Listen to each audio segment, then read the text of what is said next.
when I look at the brands that really crush it, what I see is just confidence. There are these brands that when they enter a space, they do so with such confidence that it's sort of like you can just tell in the work that they believe this to be, this person they're working with, this content they've created, this event that they've thrown. They have such confidence that it's going to land, that it is cool and tasteful as they define that. When you're talking about, what makes a strong brand, I think there's 1,000 points that we can hit on this conversation, but the overarching things are like, which brands enter my world with such a level of confidence that I'm looking to them as an authority or the barometer for what's interesting, on trend, and cool, and not even allowing myself to dare question it.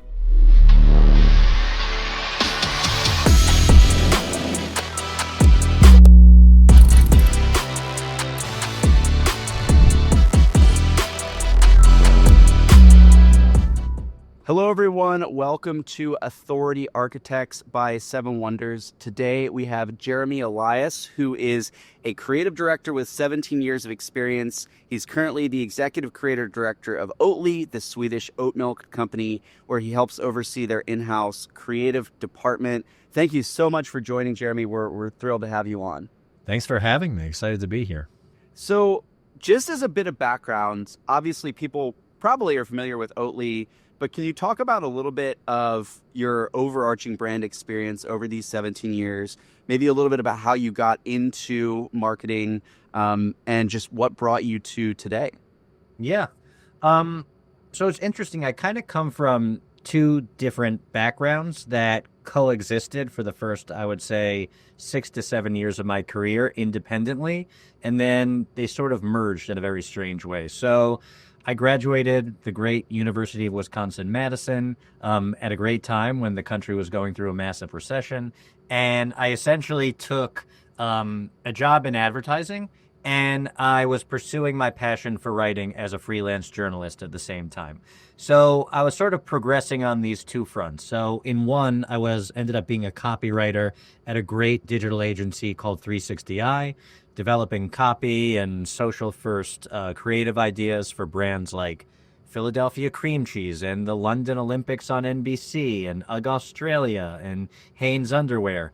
And then at night, I would essentially craft these pitches to share out with editors of somewhat esteemed publications and then 1,000 publications you've never heard of, trying to get some of my work published. And the work that I was writing were profile pieces, short trend pieces.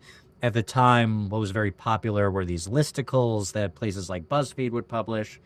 And those two sort of like worlds ran in parallel. And one of the publications that I had written for was The Atlantic.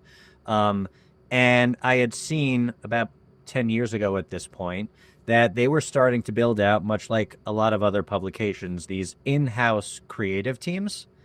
And the proposition from these in-house creative teams was, a lot of advertisers want to work with us as a publication, but they want to do more than run banner ads on our website. They want to do more than run a print page in our magazine or a newspaper. They wanted to actually develop or have the magazine develop real substantive creative work for their brand with the sort of sensibility and voice of the publication that could start talking about things that were a bit more, let's say, substantive and interesting than you could maybe communicate in just a 300 by 250 on your site. So I saw that The Atlantic was sort of at the forefront of this, and they were building out this creative team called Atlantic Rethink. I ended up leaving 360i as a copywriter and ultimately went on to become the executive creative director of Atlantic Rethink, where I ran a 20-person creative studio that was made up of everything from creatives, art directors, designers, full-stack developers, videographers, producers, writers with more of a journalistic background. And we ended up just producing just this incredible portfolio of creative work for a whole range of clients that included HBO and Range Rover and all the major tech clients and some of the major financial institutions. And we were just consistently forcing ourselves to punch above our weight there. And it was probably one of the most, I would say, like defining and informative creative experiences of my career to date. And after running that creative team for, I guess, 6 years, I ultimately wanted to change. And that's when this strange, weird, irreverent oat milk company came calling. That's so wild. I know we met when you were at the Atlantic, and it's kind of funny you said the publication, because that's how we got in touch with you originally, was through our film All American. We randomly got an email from the Atlantic. Hey, we want to post your video with, and I think it was on Memorial Day or something around Memorial Day. And I remember for some reason I was in Miami, and Steven and I were messaging about it. We're like, oh, this is so cool, the Atlantic. And then we asked the woman there, do you do any other video? And she put us in touch with you. And then that's how we met. And I think one of my favorite projects we worked on with you was, at the time, the Atlantic was going through its first major redesign in like 165 years. The great Peter Mendelsohn, the creative director on the editorial side there, had totally redesigned the brand identity. And they realized that they wanted to communicate, the motivations behind this redesign, get sort of into the nitty gritty of some of the intentions and decisions they were making around our logo lockup and typeface and the layout of the magazine.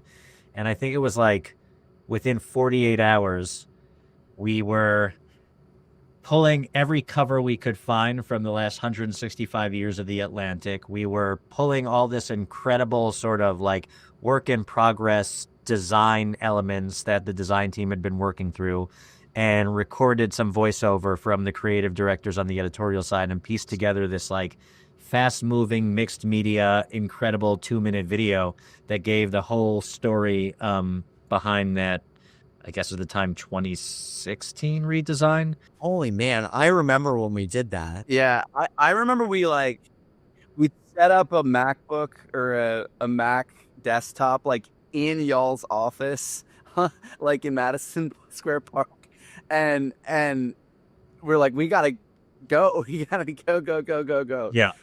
That work was really, really, really fun.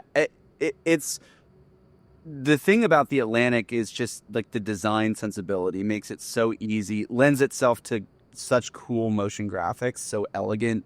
And we still work with the Atlantic today, and a lot of it is like in a motion graphics capacity, and really, really proud of that work.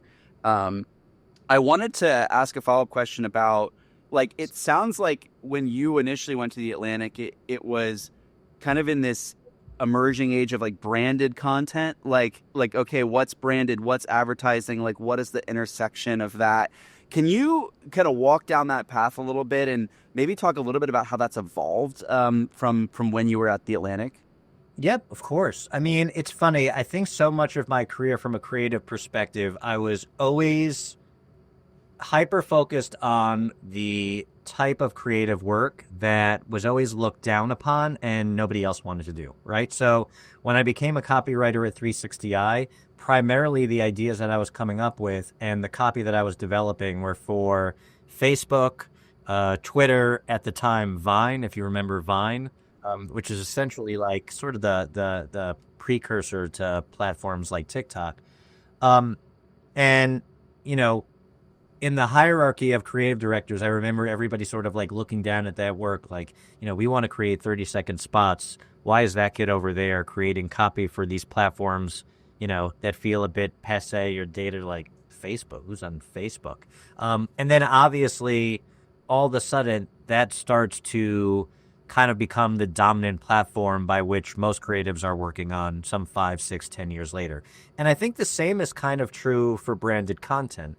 I think when I went to the Atlantic and we had this premise of, we believe that advertising can be smarter, and we believe that advertising can look distinctly different from what we traditionally think of as an ad, whether that's in print or whether that's in a TVC or in digital. And we started building out things like branded podcasts, branded article content, branded documentary film, branded live events, branded experiential activations. I think that within the industry, a lot of creative leadership was looking at it as just let them do their thing. Let those types of relationships be handled by the media agency. We, as the creative leaders of, whatever creative agency they were working at the time, we'll handle the big work. We'll handle the Super Bowl spot. We'll handle the massive at-a-home campaign. We'll handle the sort of like beautifully shot in studio auto ads. And now what I think is happening is the media landscape over the last 5 years has shifted so dramatically that there's not even really platforms for those traditional forms of advertising to live, right? I mean, we're spending the majority of our time in our social feeds, streaming content across our OTT platforms. There is like a resurgence of print and sitting down with longer form articles. So what I feel has happened is as that media landscape has shifted, it's actually created or put more focus on the type of work that we used to just call branded content that would be done by small, little, scrappy departments at various publications. And that work is now being taken more seriously. It's now gaining more traction with audiences. And then what I think the most exciting thing is the creative ambition behind that work is actually like far surpassing what we felt was on the table 6-7 years ago, where a brand might just be okay greenlighting a 5-minute docu-style video of talking heads in a studio.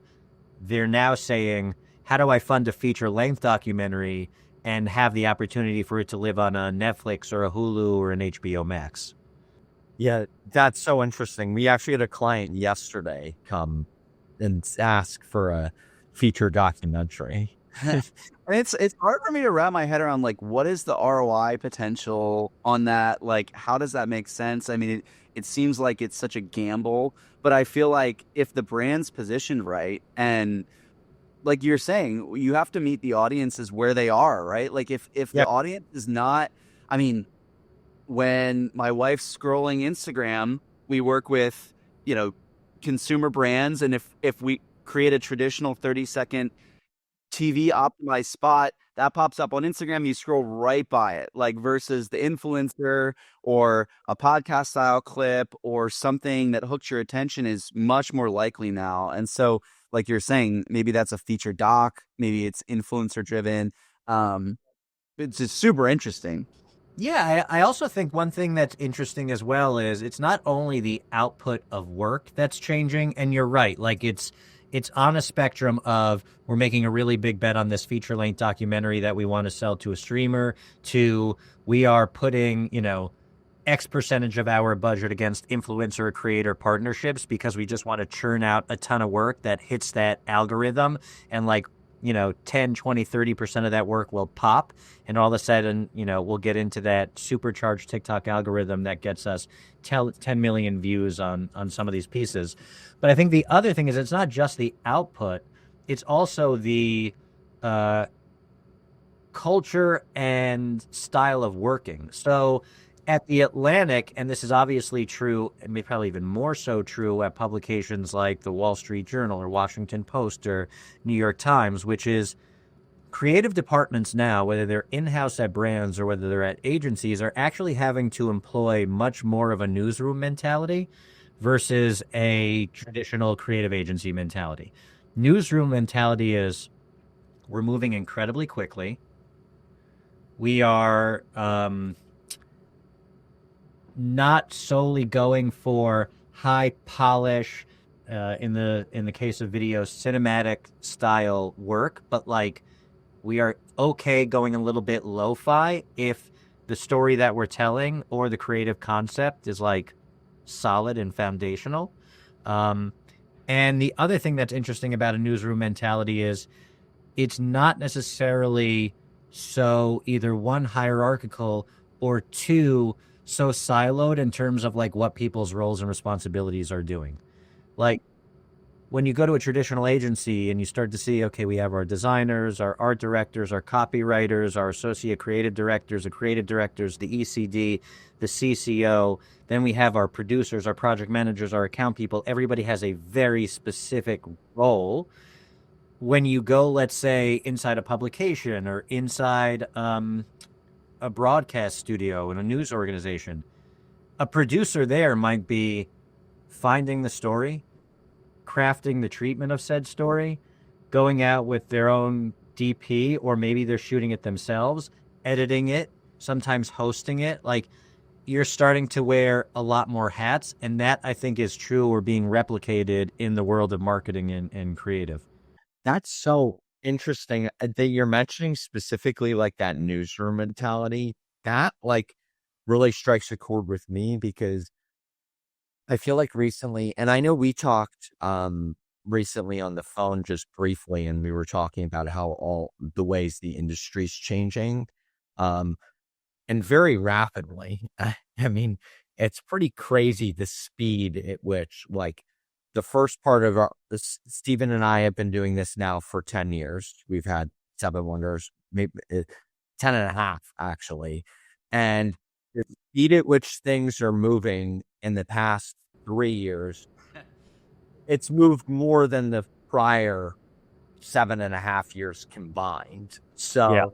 So, it's like wild. And, it's just, to us, that newsroom mentality is so relevant. I think our clients are expecting things on a faster turnaround time. Just from a creative deliverable standpoint too. I'm curious, since you're on the brand side now, like not on the agency side, bringing it back to where we started, which is your your career and the moves that you've been making. Since you're now on the Oatly side, would you say that Oatly is looking for things faster? Like, what are the things that are changing at Oatly that are relevant to the industry changes that are going on currently? Yeah, I mean, I think there's a few things. So, one is just what probably everybody would tell you, and what you've already just said, which is we're moving faster because we feel like our output needs to, and this is a hypothetical number, it's not really, I haven't looked at the work that we've done last year versus 2 years ago, but the output needs to be 10x what it was maybe 2, 3, 4, 5 years ago. I also think one thing that's changing from a cultural perspective is I think Oatly, going back probably 13, 14 years, the creative leader who brought me onto Oatly, the former chief creative officer, John Schoolcraft, who in many ways was a visionary and the sort of like godfather of the Oatly brand, went in some 12, 14 years ago when the company was making money, but they just felt like, why are we not larger? Why are we not more successful? Why are we not this global phenomenon? We have an incredible product. And John went in with what was then the new CEO, Tony Peterson, and said, well, we need to create a brand. I mean, starting from the way this brand talks, what this brand stands for, how it looks, it should have a carton that stops you in your tracks when you're walking through an aisle. We need to find like that core sort of evangelist audience that's going to really catapult us. And he ultimately stumbled upon this insight of, I think baristas are our people, and them sort of turning this idea of an oat milk latte into a thing. Like, that's going to ultimately catapult us into different spheres of culture and trickle down into success in grocery stores. And his philosophy was, we need to be doing everything in-house, right? Like, and in doing everything in-house and building an in-house creative department, we also have to shed the baggage that you typically will find with very corporate marketing departments, which is they're risk averse. They're at an individual level interested in just going from, VP of frozen foods to SVP of frozen foods. And they know the way that they'll get there is just by not screwing up. So they don't tend to take any risks.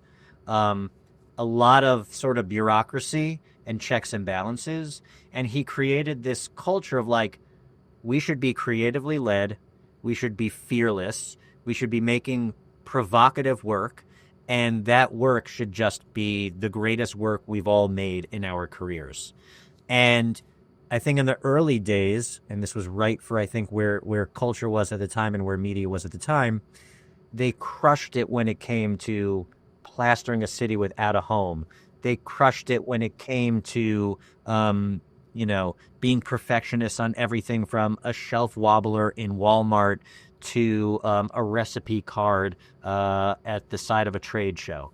And as we started to sort of like evolve and grow as a company, and as the media landscape started to change, I think now what we're seeing is, one, while we still retain so much of the creative ownership in house, we have to give up a little bit of control. And that's why we're starting to work more and more with outside creators and influencers, because we realize like that's ultimately what's going to get us clout with new audiences and into new feeds and start sort of like exposing or expanding upon the core brand proposition and sensibility we've built. Two is, yes, still be protective of the brand, but also don't be perfectionists at the expense of churning out more and more content. So things will go out the door sooner because actually maybe we don't need to change that frame. Maybe we don't need to spend an extra day in the color grade. Maybe we don't need to, and you guys know this world, the list goes on. And then the last thing that's changed dramatically is we had a hardcore campaign mentality, meaning, Q1 is the soft serve campaign, and there's going to be this big stunty activation that launches in, at this month, and it's a 6-month or a 6-week flight. And, that's a very old school advertising mentality, this campaign style mentality. And I actually think now what we're doing is just building platforms that can sort of just be always on, and we fill them with incredible creative work on an ongoing basis, and there is no end. So for instance, like we just introduced this platform called Barista, where we turn incredible cafes into bars for one night only, and we bring incredible Oatly cocktails, great music, fun, weird, irreverent installations, and that will never end. I mean, I want to do it forever and more parties. It's not a campaign. It's a never-ending platform that allows us to build all this IP, not only in the form of events, but in the content that comes out of it. And there's probably 5, 6, 7 examples of those types of platforms that we'll introduce this year. Yeah. I mean, what you're talking about, I think the old school campaign, quarter one, quarter two approach to now, like what you're seeing, having a consistent drumbeat of presence is so important. And that's why, honestly, in our world, a lot of our clients are shifting to models like this of, hey, I want to be seen on LinkedIn feeds and on YouTube Shorts and on Instagram as the person that has the knowledge and the expertise and the authority in my space.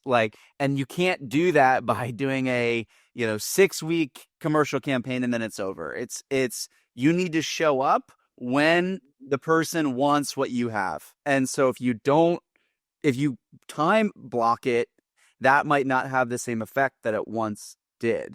And I'm curious, this podcast is called Authority Architects, all about building brand authority.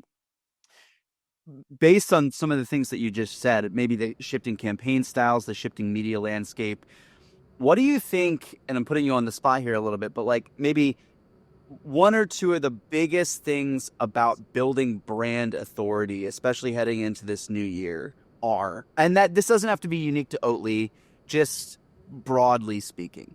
Yep.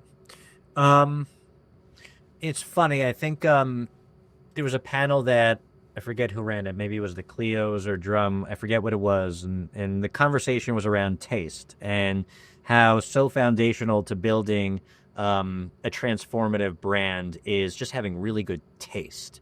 And yeah, I think that's true. I don't really know how to define taste other than to say when I look at the brands that really crush it, what I see is just confidence. Just like, and I can't put my finger on,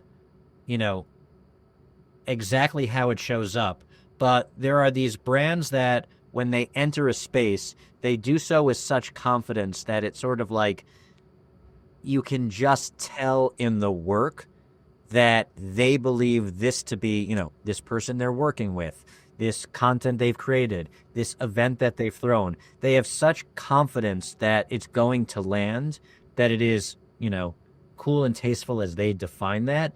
And brands that you see doing this are everywhere, right? It's like what A24 did with the Marty Supreme launch. Like, they just entered that world with Timothée Chalamet, taking big creative risks with such a level of confidence that none of us here even had the audacity to question it, because if they're doing it confidently, then by nature, it's cool, it's interesting, and I'm leaning in and watching it. I think the same is true for brands like Skim. I think the same is true for some of like the fashion brands you see crushing it on TikTok and Instagram like Loewe. So I think, to me, when you're talking about, what makes a strong brand, I think there's 1,000 points that we can hit on this conversation, but the overarching things are like, which brands enter my world with such a level of confidence that I'm looking to them as an authority or the barometer for what's interesting, on trend, and cool, and not even allowing myself to dare question it. That is fascinating. Yeah. I mean, it's like human behavior, right? Like, you enter a room as an individual with confidence, you're more likely to make connections. And like, that's really, really an interesting perspective. I feel like digital presence, and this is something that we've talked about a bit before, which is digital presence is more mimicking like live presence now than ever before. So it's like, even if you have an audience, you have to be like accessible to your audience. Like you're saying, Skims, like Kim Kardashian's had such a level of success because people feel like she's so accessible. Her whole life is for them. And it's like, there's nothing hidden from anyone. And I think that's why people like her so much. I mean, I'm Armenian, so I can't say I watch the Kardashians, but they've actually been great for the Armenians. So. It's really interesting though, the way that all works. And even from a B2B, like a corporate standpoint, we're seeing that too. Like, what does it look like to get a glimpse inside of the organization, inside of the thought leaders in the organization, in terms of the way that they think? And I think we're seeing some companies are adverse to it one year, and then like the following year, they're coming and saying, hey, we want to do it now. We're ready. Yeah. So it's a mindset shift that's happening. Not everyone's there yet. I'd say probably still only like 8 to 10% of brands are at that point right now. Yeah. But I think it's going to keep shifting in that direction for the next decade, probably, realistically. Yep. Jeremy, what would you say, and obviously whatever you can or can't share, like, but what are some of the most exciting things going on at Oatly in the new year, things that you're just excited about on the horizon? Yeah, I mean, well, I mentioned Bar East already. I think both the level of parties we're going to be throwing in 2026 is exciting to me, but also the cafes that we're going to be working with across everywhere from LA, Chicago, New York, Atlanta, Miami, Mexico City, London, Dublin, the list goes on. I think it's going to be fascinating to watch how that unfolds. I don't know when this podcast comes out. Will it come out before January 15th? No, probably not. Okay, perfect. We just partnered with an incredible fashion brand out in LA called Kids of Immigrants. And for the last 6 months or so, we've been working on a barista workwear line. So a fashion capsule made specifically for baristas, going to be like an incredible workwear jacket, great hat, messenger bag, a couple other items. Kids of Immigrants did an incredible job sort of designing and constructing this workwear, but we shot the whole campaign alongside the publication High Snobiety, and it features all baristas, real baristas. 3 incredible baristas on the West Coast, 3 incredible baristas on the East Coast, and then we'll have a great launch party at a cafe called Cafe Telegramma in LA. And I think that's just like another thing that, sorry about that. It's another idea that has a ton of legs. Like, we'll launch a capsule on January 15th. how far can we push this sort of foray into fashion, and what else can we do with the barista community to show our appreciation to them. So I think that's going to be great. The other thing that I'm excited about, and you've probably noticed it just walking around Philly, or I forgot where you're at now, Steve, in Nashville? Nashville. Yeah. Nashville. By the way, in Nashville, we did an incredible party at Cafe Babu. You should check that Oh, out. cool. I see Oatly branding. I see it at the Sounds minor league baseball team state. Like it's kind of Yeah. everywhere. Yeah. But there's this like interesting moment happening in the world of drinks. Coffee is being pushed into these wildly creative spaces in terms of how we're drinking caffeine or teas, how popular matcha has become in the sort of like second wave of matcha here in the US. There's really inventive recipes being introduced. And I think we're of the belief that there is no greater base for any of those recipes than Oatly, and that we can be the sort of default ingredient to some of these more inventive drinks that seem to be popping off every place from Blank Street to La La Land to your local cafe. And I think you are going to be seeing, without revealing too much, Oatly starting to play a more active role in that conversation of like, how far can we push the inventiveness of the stuff that we drink, and where we drink it. So that's going to be super exciting. And the other thing, without revealing too much, is we're going to be working with a lot of outside talent in spaces that go beyond just food and beverage, in music, in sport, in fashion, and collaborating with individuals that we just think, one, are just incredible from a artistic perspective, from a personality perspective, but two, just carry like legitimate influence and clout within niche communities that feel like they are, I would say, audiences that Oatly has. I'm at a loss for words here, so you'll have to sort of edit out all my ums and ahs and buying time. But audiences where we feel like Oatly has not probably spent enough time working with and speaking to, and I think we're excited to sort of like show the world what that looks like in 2026. That's awesome. Well, we're excited to see what it looks like in 2020. Yeah. Yeah. And then the last thing I'll say is, last year we premiered a documentary series at the Tribeca Film Festival called The Price of Milk. So a few years ago, we started a conversation with these two incredible filmmakers, Nicholas Bruckman and Yoni Brooks, and started talking about the idea of either a feature-length documentary or a series that talks about the unknown role that the dairy lobby plays in our economics, our politics, our food system, our school system. And we essentially said, we will fund this documentary. We'll give you full creative control. We just want to be the sort of like producers and financiers, but this is your story.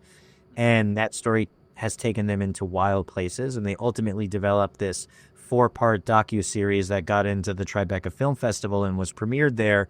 And now in 2026, there will be a ton of screening events, and potentially different festival screenings for that series, which is great. This is very much their documentary. It's not ours, but we believe in the story that ultimately is being told. Wow. That's awesome. That's so cool. Well, Jeremy, thank you so much for joining. This was an absolute blast to connect and to ask some of these questions. So really, really appreciate your time today. Thanks for being on.